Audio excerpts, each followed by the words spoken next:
Assalamualaikum warahmatullahi wabarakatuh. Bismillahirrahmanirrahim. Marhaban ya Ramadan, bulan yang penuh dengan kemenangan. Semoga kita semua menantikan karena amalan dilipat gandakan. Ya pemirsa, saya Mugi Zainal kembali di Jelang Iftar kali ini. Dan temanya insya Allah menarik-menarik untuk kita bahas bersama.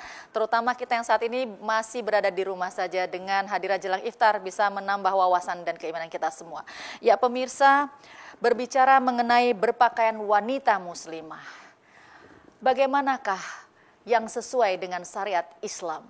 Nah pemirsa, kali ini kita akan membahas tema yang insya Allah bermanfaat sekali bersama dua narasumber kita yang sudah hadir di sini.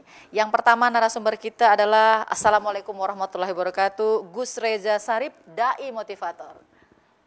Waalaikumsalam warahmatullahi wabarakatuh. Terima kasih Mbak Mugi. Semangat kalau ketemu sama beliau ini, Dai Motivator, jadi baru kata motivator semangatnya itu luar biasa ya. Ya, dan yang kedua narasumber kita adalah Bapak Suherman MA, beliau aktif sebagai Dai Ambasador ya, pernah di Korea Selatan juga ya? Saranghayo. Waduh, dan juga beliau masih aktif sebagai guru agama Islam di SMA Negeri 21 Jakarta, dan beliau juga aktif di Komisi Dakwah di ADAI. Assalamualaikum warahmatullahi wabarakatuh Pak Suherman. Waalaikumsalam warahmatullahi wabarakatuh. Annyeonghaseyo. Aduh, saya nggak ngerti. Nanti saya harus belajar bahasa Korea dulu ya. Baik ya, kita hari ini membahas mengenai etika berpakaian wanita muslimah ya. Nah, untuk Pak Suherman, kalau berbicara mengenai busana muslimah ya, ini pasti banyak ini kalau udah berhadapan sama ibu-ibu ya, kemudian juga para hijaber segala macam, pasti pengen langsung bertanya juga nih. Ya, bagaimana pandangan Al-Quran terhadap pakaian muslimah yang dianjurkan? Baik pemirsa Jelang Iftar yang dirahmati Allah Subhanahu wa taala, berkenaan dengan pakaian atau cara berpakaian wanita muslimah dalam Al-Qur'an itu ada dua dibahas. Yang pertama dalam Quran surah 24 ayat 31 kita akan dapatkan kalimat wal yadribna bi khumurihinna. Hendaklah kalian menutupi ujung rambut sampai menutup bagian dada. Kata khumur ini jamak daripada khimar.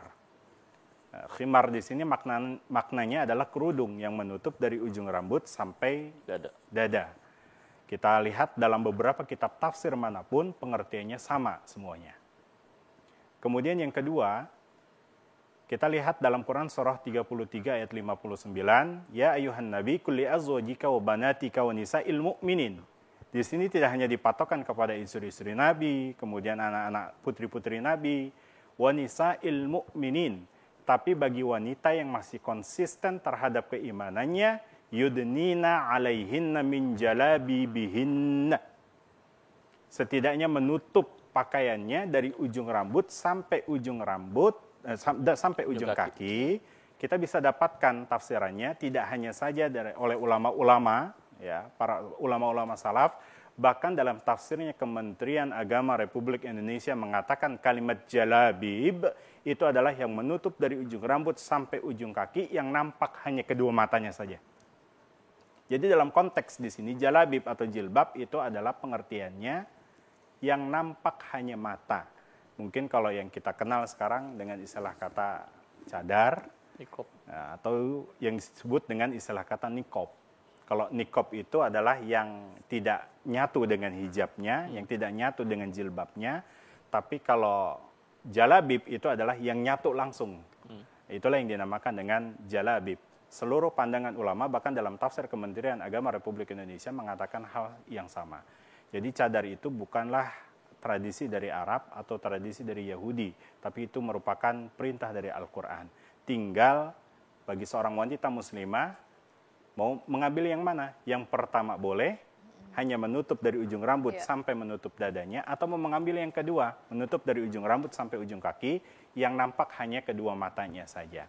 Yang terpenting tidak lain adalah tidak ada cacian di antara keduanya, yang hanya sebatas menutup dari ujung rambut sampai ujung dadanya saja.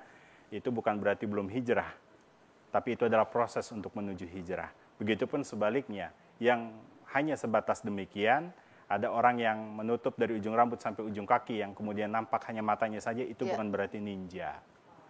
Tapi itu adalah puncak daripada sebuah keimanan seorang wanita muslimah. Wallahu a'lam. Masya Allah, tabarakallah. Mudah-mudahan nanti hidayah-hidayah itu juga banyak didapatkan oleh para wanita muslimah ya. Ya baik. Nah bagaimana nih Gus Reza, saat ini di dunia modeling ya terutama, dan dunia model juga saat ini kan banyak sekali nih nuansa corak dari berbagai busana muslimah. Nah bagaimana menanggapi hal tersebut? Silakan Gus Reza. Allah indah, suka pada yang indah-indah. Itu udah pasti ya. Ya. Jadi keindahan tidak dilarang dalam Islam, tapi keindahan yang masih dalam koridor syariah. Saya ingin memberikan satu ilustrasi pada pemirsa. Ada batu koral, Mbak Mugi, ada batu permata. Di mana kita biasa menemukan batu koral? Di jalanan. Di jalanan. Ada harganya? Ada juga, cuman rendah. Nggak ada harganya batu koral. Dibuang dengan begitu gampangnya, diinjak-injak oleh orang. Oke, tidak ada nilainya. Tidak ada yang namanya batu permata itu di jalanan. Betul. Dia adanya di dalam toko, disimpan dalam kotak yang berlapis. Harganya murah atau mahal? Mahal. Mana lebih mahal, batu koral dan batu permata? Pasti permata. Batu permata. Wanita yang menutup auratnya adalah batu permata. Karena dia ditutup auratnya, dia menjadi mahal. Bahkan tidak ternilai. Dan yang merasakan mahalnya itu siapa? Yaitu adalah orang yang akan menjadi suaminya kelak.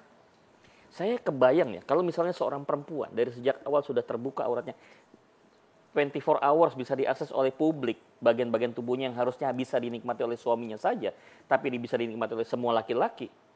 Pertanyaan saya, nanti yang bakal jadi suaminya dapat apa? Jadi ada perbedaan Ustaz. Iya. Kalau perusahaan go public, saham makin naik makin tinggi. Iya kan? Iya. Tapi kalau perempuan itu go public, maaf, turun harganya. Jadi tolong maaf, saya sebagai seorang pria sangat menghormati para wanita. Justru penghormatan saya pada wanita, tutuplah aurat Anda sehingga Anda menjadi punya nilai dan mulia di mata Allah Subhanahu wa taala. Anda jadi batu permata. Itu yang luar biasa. Jadi justru malah meningkat Anda punya nilai. Dan tidak ada yang bisa merasakan kenikmatan dari seorang wanita yang menutup aurat itu adalah kecuali suaminya. Anda bisa buktikan perbedaan suami yang memiliki seorang istri yang menutup aurat dengan baik dengan yang tidak, pasti akan ada perbedaannya, insya Allah. Ya, Masya Allah, tabarakallah. Kalau mendengar tadi yang sudah disampaikan oleh Bapak Suherman dengan Gus Reza mengenai etika berpakaian wanita muslimah yang juga sesuai dengan ajaran Islam, mudah-mudahan semua mendapatkan hidayah setelah mendengarkan ini. Terutama di bulan Ramadan ini, mudah-mudahan banyak sekali faedah yang amalan bisa kita dapatkan. Nah pemirsa, jangan kemana-mana, tetap bersama kami di Jelang Iftar, karena kami akan kembali lagi hadir bersama Anda setelah yang satu ini.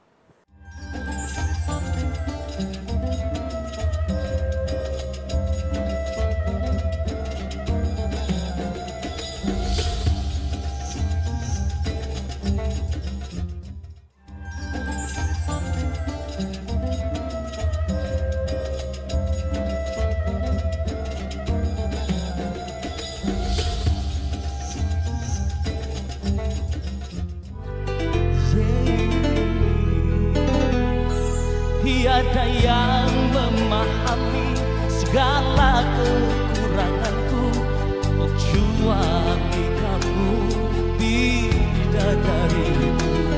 Maafkanlah aku dengan kebodohanku yang tak bisa membimbing dirimu. Hatimu tempat berlindungku dari kejahatan syahwatku. Tuhan pun merestui itu, dijadikan engkau istriku. Hatimu tempat berlindungku dari kejahatan syahwatku. Tuhan pun merestui itu, dijadikan engkau istriku. Engkaulah bidadari surgaku. Oh,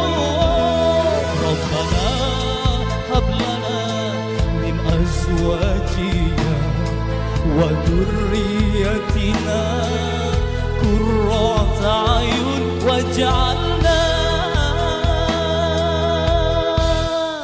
للمتقين إماما إماما إماما bidadari surgaku.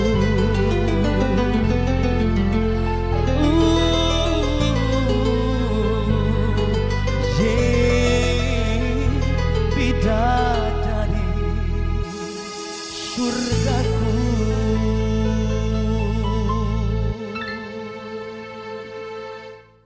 Ya, kembali kita diskusi kembali nih dengan Gus Reza dan Bapak Suherman mengenai tema kita yaitu etika berpakaian wanita muslimah. Ya, Pak Suherman, bagaimana nih Pak? Kadang-kadang kita juga ketemu dengan seseorang yang menutup auratnya tapi akhlaknya berbeda. Nah, ada juga anggapan, aduh nanti dululah, saya pakai jilbabnya belum, hijabnya belum, nunggu hati saya dihijabin dulu. Nah, ini bagaimana menanggapi hal ini Pak Suherman? Silakan. Baik pemirsa, jelang iftar yang dirahmati Allah Subhanahu wa taala, hakikat tatanan dalam kehidupan kita bersehari-hari, terutama untuk wanita muslimah, semuanya sudah diatur dalam satu tuntunan hidup. Wa qulna ihbitu minha jami'an fa imma ya'tiyannakum minni huda. Satu petunjuk itu tidak lain adalah Al-Quranul Karim. Maka tadi sebagaimana yang dalam mukadimah saya sampaikan, ada dua etika tata cara berbusana muslimah yang sesuai yang diinginkan oleh Allah Subhanahu wa taala. Lalu apakah ketika sudah menutup casingnya dengan cara baik, maka kembali lagi kepada akhlak internalnya yang terutama diprioritaskan. Sebagaimana Nabi mengatakan, Aisyah radhiyallahu anha mengatakan, kana khuluquhu Al-Quran. Seorang wanita muslimah itu juga akhlaknya tidak lain adalah sesuai Al-Quran.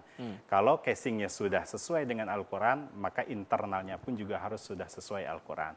Lalu menarik tadi pertanyaan, bagaimana kalau saya belum siap, sementara internal saya ini tidak sesuai dengan Al-Quran, sementara saya ingin berhijab? Hakikatnya ini adalah pertanyaan yang sangat keliru.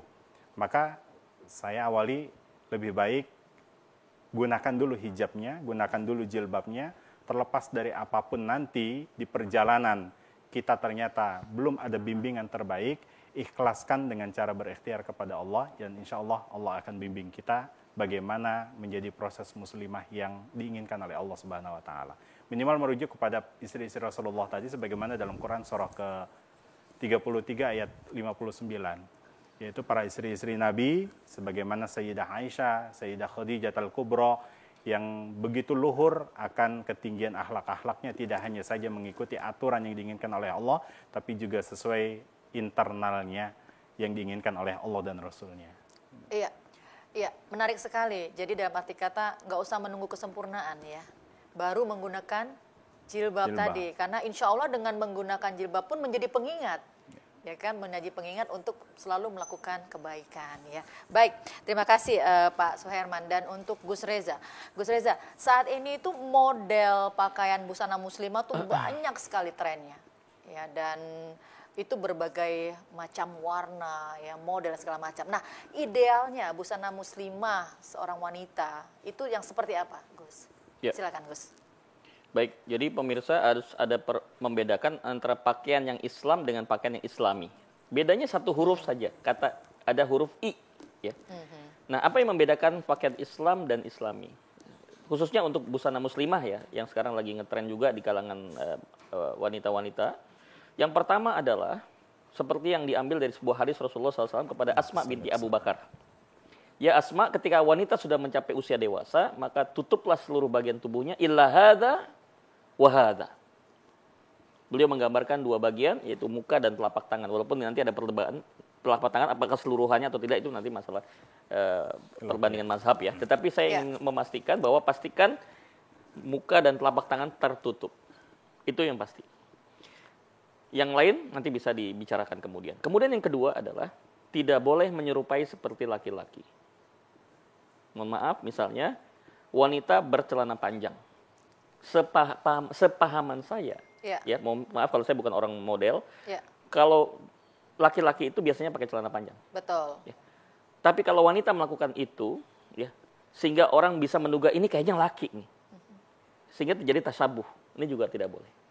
Kalaupun harus menggunakan pakaian seperti itu, harus lebih gombrang. Apa istilahnya ya? Longgar ya, Ya, lebih longgar betul. ya. Dua. Ya, Yang ketiga adalah tidak boleh menggunakan warna yang mencolok. Walaupun ini sangat kasuistik tergantung budaya. Misalnya kalau kita di Malaysia, itu banyak perempuan-perempuan Melayu yang memang pakaiannya justru ngejreng-ngejreng. Dan itu biasa di sana. Betul. Tapi kalau dibawa ke Indonesia, mungkin beda. Akan menjadi pusat perhatian para pria. Nih siapa sih ini perempuan ini pakaiannya ngejreng banget gitu kan. Nah, justru yang memancing perhatian ini justru jadi masalah nanti. Jangan jadi pusat perhatian. Kita kan bukan sedang di catwalk kan. Iya. Ini dalam kehidupan. 3. Yang keempat, tidak boleh membentuk tubuh. Udah rapi, tertutup, hanya muka dan telapak tangan. Ngebentuk tubuh, bagaimana ini? Kayak apa sih namanya? Legging itu apa tuh? Saya kenal istilah-istilahnya. Bahan-bahan legging Ya ya. Allah, Kaos dari samping gitu. kiri kanan. Itu bentuk tubuh. Ini kan juga bisa memancing Iya. syahwat dari laki-laki. Dan kelima adalah transparan. Ya. Tidak boleh membentuk tubuh. Maksudnya sampai mereknya pun kelihatan bagian dalamnya. Ini kan nggak pas ya. Iya. Nah maksud saya, soal model, warna, kombinasi, mau model kayak Mbak Mugi yang mau diputer-puter 7 kali, mau pakai tawaf dulu, silakan. Iya. Selama yang 5 tadi tidak dilanggar gitu. Baik. Jadi jangan kita juga melarang kreativitas seseorang dalam membuat model-model pakaian, tetapi juga jangan mengabaikan dan menabrak ya, rambu-rambu syariah.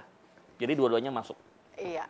Jadi intinya sudah ada semua dalam Al-Quran, panduan juga ya, yang dan juga sudah dicontohkan oleh istri Rasulullah SAW ya. Mudah-mudahan menjadi panutan dan panduan kita, terutama untuk wanita-wanita muslimah ya. Baik pemirsa, menarik sekali tema kita. Jangan kemana-mana, masih di rumah saja kan? Tetap di rumah dan bersama jelang iftar, karena kami kembali lagi setelah yang satu ini.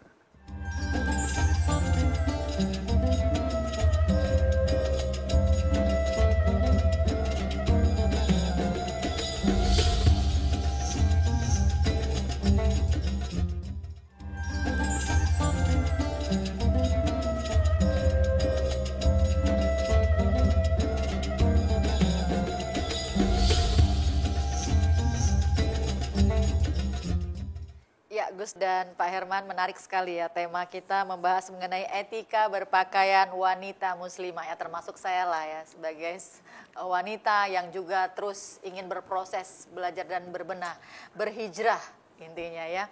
Baik, di sini pasti banyak kan para kaum Adam. Ya, kalau bisa please lah Pak kaum Hawa, bagaimana caranya membuat kita juga tidak zinah mata dan lain sebagainya. Jadi bagaimana caranya kita juga sebagai wanita bisa menutup aurat kita. Ya, pesan dari kaum Adam mungkin bisa disampaikan juga oleh Ustadz Gus Reza, ya, dan juga nanti Pak Suherman juga bisa menambahkan ya sedikit ya. Ya, silakan Gus. Ya. Ya sebenarnya dengan banyak wanita yang berjilbab menutup aurat, kita beruntung. Pertama, kita semakin bertambah sayang dengan istri kita, tidak ada banyak godaan di luar ya. Kemudian yang kedua, kita terhindar dari dosa. Karena yang mau laki-laki, mau ustadz, mau bukan ustadz sama aja. Dia laki-laki dan pasti punya syahwat gitu ya. Cuma bedanya ada yang rada jaim kan gitu kan. Intinya kan semua juga namanya manusia, ustadz juga bisa bikin dosa gitu. Jadi justru dengan ada seperti itu akan membuat kita lebih tertolong. Nah, saya ingin menyampaikan, mungkin bisa menjadi catatan buat para wanita muslimah yang ada di rumah masing-masing. Ketika Anda sudah mulai berjilbab, tolong ingat 5 hal dari kata jilbab itu. Ada 6 hal ya, jilbab. J adalah jujur. Berusaha Anda jujur dengan diri Anda sendiri, jujur pada suami dan jujur pada Allah Subhanahu wa taala. Itu yang pertama, jujur. Ketika Anda berjilbab, maka jadilah Anda orang yang jujur pada Allah, jujur pada suami Anda dan jujur pada diri Anda sendiri. Jadi saya salut sama orang berjilbab, dia sudah jujur deh sebenarnya. Yang kedua adalah indah. Justru sebenarnya kami dari kaum Adam menyampaikan secara terus terang. Ketika melihat wanita yang berjilbab, menurut saya lebih indah. Ketika melihat wanita yang terbuka auratnya, bahkan sampai vulgar ya, buat saya itu, mohon maaf ya, justru menjatuhkan ya, kehinaan buat wanita itu sendiri. Ya. Tidak ada nilainya. Ya. Kemudian yang ketiga, luas. Jangan sampai gara-gara berjilbab membuat Anda lebih kaku dalam berinteraksi dengan masyarakat. Justru Anda tunjukkan, Anda menjadi ambassador of Islam. Anda menjadi duta besar dalam Islam. Tunjukkan, ini loh, dia nggak usah dakwah tanpa bicara loh. Orang berjilbab itu adalah wanita yang dakwah tanpa bicara. Ini loh, Islam. Dengan pakaiannya itu dia menunjukkan. Dia ada di tengah-tengah masyarakat. Ada yang menjadi politikus, ada yang menjadi seorang guru, ada yang menjadi seorang dokter, ada yang menjadi seorang atlet. Dia bisa tunjukkan, wah luar biasa ini. Jilbab tapi tetap bisa menunjukkan prestasi yang luar biasa. Luas. Ya. Kemudian B, beradab. Beradab artinya tadi sudah disampaikan oleh Pak Suherman, punya akhlak. Ya. Jangan dengan pakaian itu justru merusak nama baik pakaian itu sendiri. Karena Anda tidak membawa diri Anda loh, Anda membawa nama baik agama. Ya. Kemudian A, anggun. Terserah, ini penilaian orang ya, tapi ini sangat relatif setiap laki-laki. Tapi saya melihat ketika seorang wanita berjilbab, yang saya lihat wanita berjilbab itu orang lebih anggun. Ya. Berkelas, elegan. Ya. Dan yang terakhir adalah berwibawa. Punya karisma. Tidak mudah digoda dan diganggu oleh orang. Karena dia sudah tertutup auratnya. Kalaupun ada yang nekat melakukan, biasanya itu adalah kriminal. Ya, insya Allah, ya apakah orang itu tetap akan terangsang syahwatnya ketika dia tidak melihat apapun kecuali hanya muka dan telapak tangannya saja. Ya, kecuali orang itu sudah punya niatan buruk terhadap wanita tersebut. Tapi kalau sudah terbuka, pasti akan memancing pria untuk melakukan hal-hal yang di luar dugaan. Itu dari saya. Iya, minimal untuk penjagaan diri seorang wanita. Proteksi. Itu proteksi diri ya. Baik, ya silakan Pak Suherman. Ya. Kematian tidak mengenal tua ataupun muda, tidak mengenal kapan dan di mana. Tapi kematian ya'ti mufaja'ah, suatu saat akan datang secara tiba-tiba. Kalau seorang wanita muslimah yang sudah disadarkan oleh Al-Quran belum juga untuk menutup auratnya dengan cara berhijab atau berjilbab, butuh waktu kapan lagi? Bahkan dalam syair Arab mengatakan, aghlik fatughlaq, tutuplah sebelum engkau ditutup dengan kain kafanmu dalam berjilbab. Baik, terima kasih. Ini saya tertenggu nih sampai, wah ini buat bahan koreksi juga sebagai seorang wanita ya. Jadi mudah-mudahan pemirsa pun bisa memetik semua hikmah dari materi kita hari ini ya.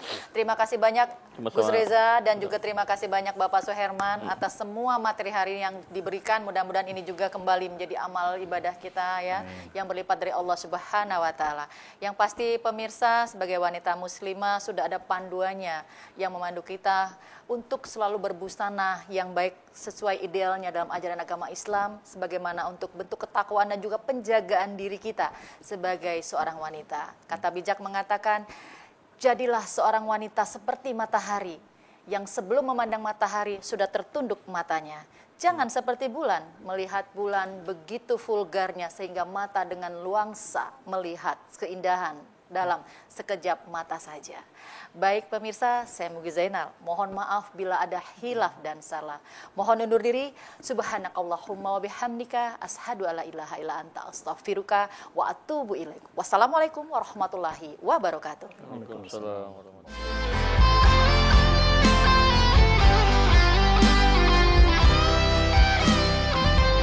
يا حبيب القلب يا خير البرايا يا لي جئت بالحق رسول الهدايا يا حبيب القلب يا خير البرايا يا لي جئت بالحق رسول الهدايا يا رسول الله يا حبيب الله يا رسول الله يا حبيب الله يوم الولادة كالبداية للهداية كالبداية يوم الولادة كالبداية للهداية كالبداية للهداية